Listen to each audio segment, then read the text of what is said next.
এই আন্দোলনে অনুপ্রবেশকারী এবং আনসার ডিজিও বলেছেন যে এখানে তালিকাভুক্ত আনসারের বাইরে অনেকে আছেন এবং আমরা জানি যে আমরা জানতে পেরেছি যে আনসারের যে সাবেক ডিজি ছিলেন শেখ হাসিনার আমলে তিনি ছিলেন আওয়ামী লীগের একান্ত বড় ভাই সেই জায়গা থেকে আমরা মনে করি তার নিয়োগকৃত এবং কিছু অনুপ্রবেশকারী মিলে তাদের দাবি মেনে নেওয়ার পরেও এখানে একটি ভীতিকর অবস্থা তৈরি করে সচিবালয় ঘেরাও করে বন্ধ করে রাখা এবং ভেতরে ঢোকার চেষ্টা চালায়।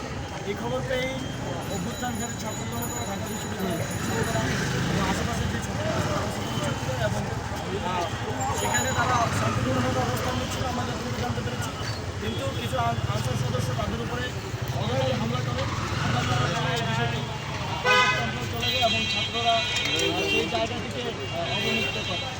এবং আমরা এটাও দেখেছি যে আনসারদের মধ্যে থেকে কে বা তারা সেখানে পেট্রোল বোমা ককটেল ছুটছিল, সেখানে যদি শান্তিপূর্ণ আন্দোলন করতে কেউ সেখানে ককটেল করে থেকে তো ইতিমধ্যেই 200 জনকে গ্রেপ্তার করা হয়েছে। এর বাইরেও যারা এর সাথে সংযুক্ত ছিল তাদেরকে গ্রেপ্তার করা হবে এবং এই ষড়যন্ত্রের সাথে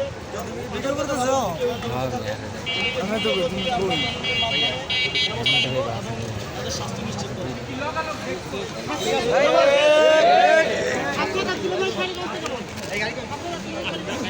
উনি এখনো চিকিৎসাগত অবস্থায় আছেন, ওনার সেন্স ফিরেছে। আমরা আশা করি উনি খুব দ্রুতই সুস্থ হয়ে আমাদের মাঝে। ধন্যবাদ।